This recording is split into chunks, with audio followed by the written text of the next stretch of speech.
Okay, guys, today I'm going to talk about the different styles of training that one might use depending on their goal. And I'm going to focus in on weight loss, how someone might train if they're trying to lose weight.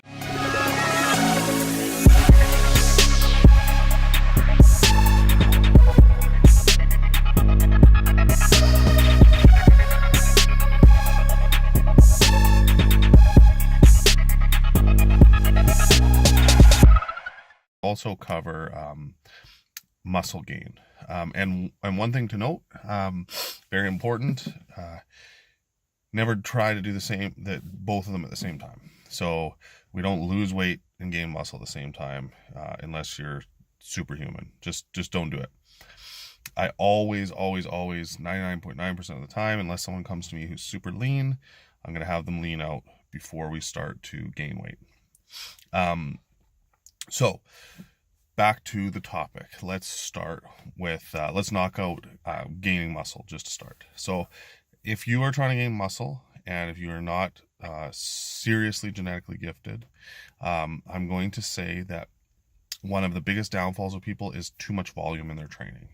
People who are trying to gain muscle are most of the time training with way too high a frequency of volume within their sessions, within one session. So that means doing too many exercises, too many repetitions, too much work in one session. Usually what this does is doesn't allow for enough intensity and burns too many calories while you're training.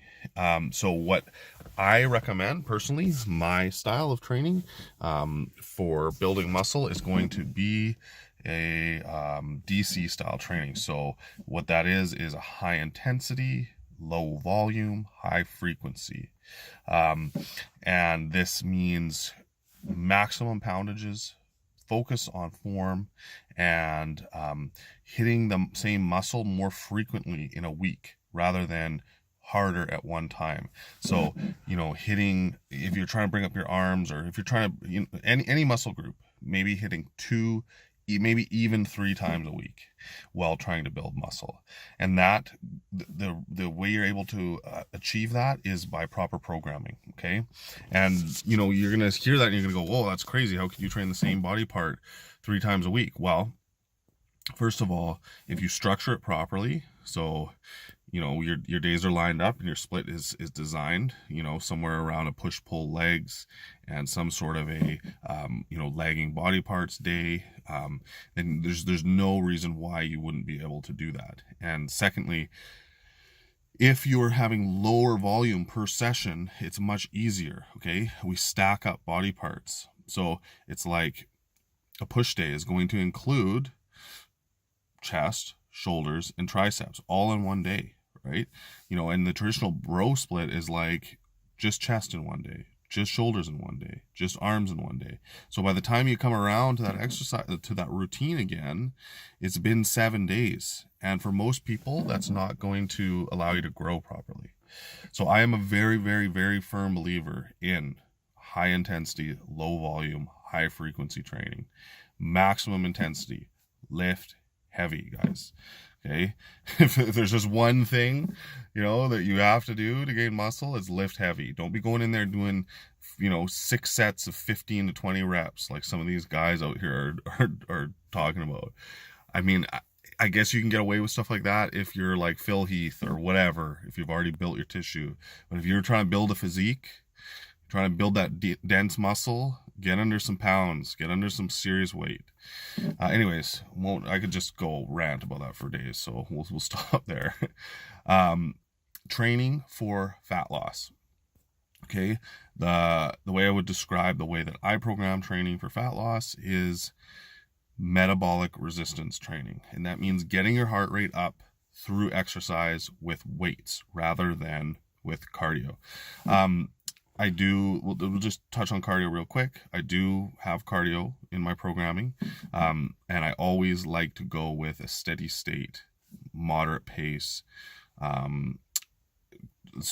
cardio after your training. Okay, and not like I don't think I've ever had clients doing more than like half an hour cardio at like in their extremes. I really think that bodies that get lean from excessive amounts of cardio tend to look bad. They tend to look like they've burned away a lot of muscle doing that. Okay. I like to keep people well fed, properly fed, and losing weight through lifting weights. That just makes way more sense to me. There is a lot of science to back it up if you want to do your research. So what that would look like is supersets, giant sets. Okay. When I say metabolic resistance training, I mean getting your heart rate up like you would for cardio for long periods of time through lifting weights. The way this is achieved is through giant sets. Okay. I'm just going to make one up off the top of my head. Okay. For leg day, you're going to go do 3 or 4 or 5 exercises in a row. Okay. You do walking lunges, leg press, squat, leg extensions. Okay. And then you do another one that's like hamstring focused with a few machines, laying leg curls, Romanian deadlifts, leg press, high with your feet close. Okay. So if you superset those exercises all in a row without rest, with the right amount of reps, right? You'd vary the reps depending on the exercise. One's a more compound exercise, meaning it's going to recruit more muscle fibers.